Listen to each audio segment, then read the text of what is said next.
जय माता दी दोस्तों, आज हम जानेंगे इस वीडियो में कि जीत पुत्री का व्रत का संपूर्ण नहा खा का विधि और व्रत का विधि और पारण का विधि। जिनको जानकारी है उनके लिए तो बहुत अच्छा बात है, लेकिन जो लोग नहीं जानते हैं, अगर आप मेरी वीडियो देखेंगे तो आप अच्छे से जितिया व्रत कर सकते हैं। जितिया व्रत एक बहुत बड़ा व्रत होता है, निर्जला व्रत होता है। माँ अपने बच्चों के लिए व्रत करती है, इसलिए इसमें कोई भी त्रुटि माफ़ी नहीं होता है। इसलिए सावधानी से इस व्रत को किया जाता है ताकि कोई भी ऐसा गलती ना हो सके, क्योंकि जीत पुत्री का व्रत अपने बच्चों के लिए और जीव के लिए होता है कि कोई भी इस दिन गलती से भी कोई चींटी ना मरे, या कोई सब्ज़ी काटने के दौरान सब्ज़ी में कोई कीड़ा रहता है तो वो ना कट जाए। इसलिए इस व्रत को बहुत विधि विधान से और सोच समझ के किया जाता है। तो पुत्री का व्रत एक निर्जला व्रत होता है और इस व्रत को छोड़ा नहीं जाता है। अगर किसी गलती से या कोई कारण से अगर ये व्रत छूट जाता है तो अगले साल उठाने में आप अगर सोच रहे हैं कि क्या करें, उठाएं या नहीं, तो हाँ, उठा लिया जाता है। इसमें कोई इतनी बड़ी बात नहीं है। ये तो बच्चों का व्रत होता है, इसलिए इसको छोड़ना नहीं चाहिए।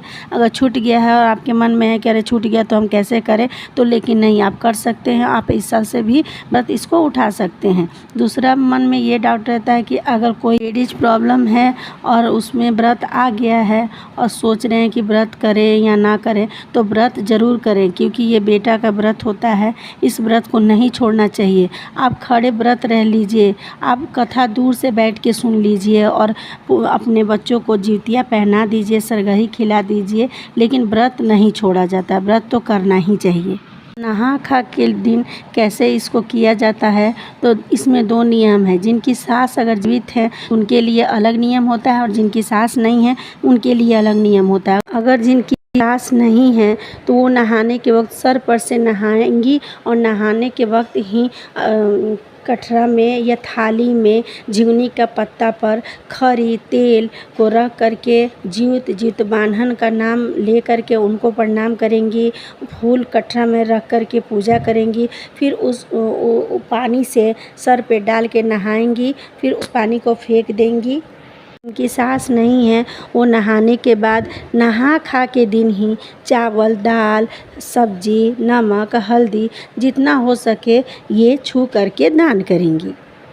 सुबह सरगही के समय का नियम ये होता है कि कौवा बोलने से पहले उठना पड़ता है, और जिनकी सास नहीं रहती हैं उनको सब कुछ नियम पूर्वक पूरा सुबह अपने पुरखों के लिए, पूर्वजों को चढ़ाना पड़ता है। जिनके यहाँ जो चढ़ता है वो चढ़ाए। किसी के यहाँ दही चूड़ा चीनी ही सिर्फ चढ़ता है झिंगुनी के पत्ता पर, किसी के यहाँ झिंगुनी का सब्जी बिना नमक का और पूड़ी चढ़ता है। अपने घर में पूछ करके जो जिसके यहाँ चलता है वो चढ़ाए। हमारे यहाँ तो झिंगुनी का सब्जी नमक बिना नमक का और पूड़ी और दही चूड़ा चीनी सब चढ़ता है। इसलिए आप झिंगुनी के पत्ता पर जीत बान्हन को और चिन्हो सियारो और लक्ष्मी माता को चढ़ा दें, और उसी टाइम खुद भी चूड़ा दही चीनी खुद भी खा लें और अपने बच्चों को भी चूड़ा खिलाएं। ये शुभ होता है।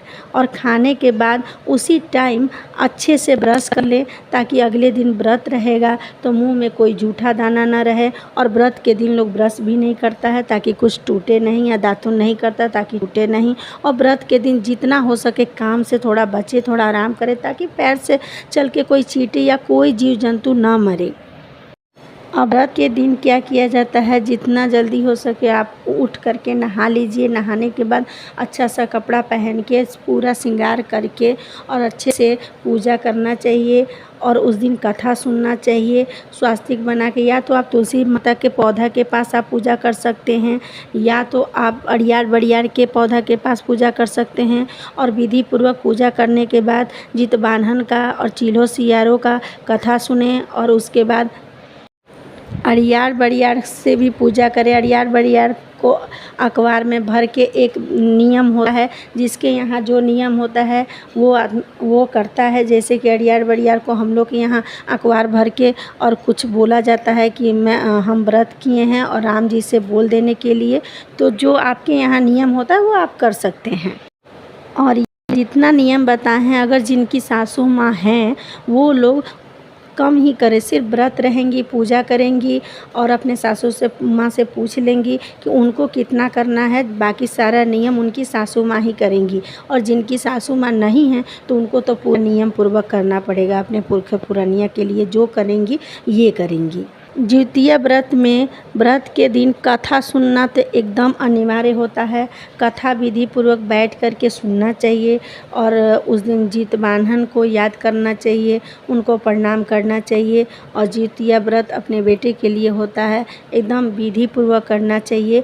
और पारण का इसका निश्चित एक समय होता है, उस समय पर उठ कर के ही पारण करें, और जिसके यहाँ जो नियम होता है वो करें। हमारे यहाँ कच्चा दूध से खड़ा उड़द दाल को घोंट करके और उसके बाद ही पारण किया जाता है।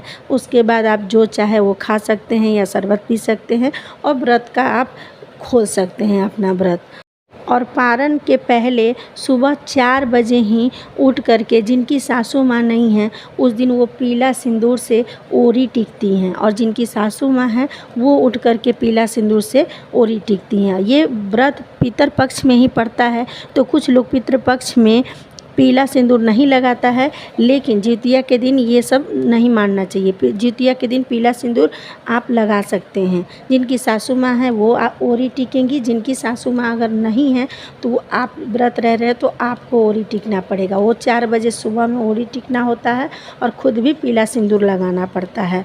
और अपना जितिया भी अपने बच्चे को पहना करके उस दिन फिर व्रत सुबह उठ के व्रत खोलना चाहिए, एकदम नियम पूर्वक। जिस समय पर पारण खोलने का समय हो उस समय पर ही आप पारण खोलें। जिसके यहाँ जो नियम है उस हिसाब से पारण खोलें। जितिया के दिन बहुत लोगों को जीवनी का पत्ता उपलब्ध नहीं हो पाता है या कहीं से मिल नहीं पाता है, तो उन लोगों के मन में ये सवाल होता है तो हम कैसे चढ़ाएं, कैसे पूजा करें। तो ऐसा कुछ नहीं है। अगर जितिया के दिन अगर आपको जीवनी का पत्ता नहीं मिल रहा है तो आप न्यूज़पेपर पर चढ़ा लीजिए। घेवड़ा का पत्ता मिल रहा है, तरोई का, नेनुआ का अगर पत्ता मिल रहा है उस पर चढ़ा लीजिए, या न्यूज़पेपर पर चढ़ा लीजिए, कोई दिक्कत नहीं है। आपके मन में अगर श्रद्धा चढ़ाना है तो कैसे भी चढ़ा सकते हैं। ऐसा नहीं है कि नहीं मिल रहा है तो मन में कुछ सोचे नहीं, आप चढ़ा सकते हैं और बस पूजा कर सकते हैं मन से। लेकिन व्रत नहीं छोड़ना चाहिए। बहुत तरीके के बात ऐसा होता है कि मासिक धर्म हो जाता है, तो मासिक धर्म में व्रत करें या ना करें, तो आप कर सकते हैं, बिल्कुल भी करें। व्रत को बिल्कुल ना छोड़ें। आप खड़े व्रत रहिए और अलग से ही आप पूजा कर लीजिए। बच्चे को सरगई खिलाइए, जितिया पहनाइए और कथा सुनिए, लेकिन व्रत नहीं छोड़ना चाहिए। जितिया व्रत में किसी के यहाँ नया कोरा कपड़ा पहन करके सुबह ओरी टिकने का नियम होता है, तो वो अपने घर में पूछ करके वैसे करें। नहीं तो कुछ लोग पितृपक्ष में नया कपड़ा नहीं पहनते हैं तो वो लोग नहीं पहनते हैं। हमारे यहाँ तो कोरा कपड़ा पहन के ही पूजा किया जाता है। पितृपक्ष तो रहता है लेकिन फिर भी जितिया के दिन इसको नहीं माना जाता है। जैसे कि पीला सिंदूर लगा सकते हैं वैसे नया कपड़ा भी पहन सकते हैं। आपके यहाँ जैसा नियम हो वैसा आप कीजिएगा। अगर आपको मेरी जानकारी थोड़ी भी अच्छी लगी हो तो प्लीज़ वीडियो को लाइक कीजिएगा और चैनल को सब्सक्राइब कीजिएगा। प्लीज़ कमेंट में जय माता दी ज़रूर लिखिएगा। धन्यवाद।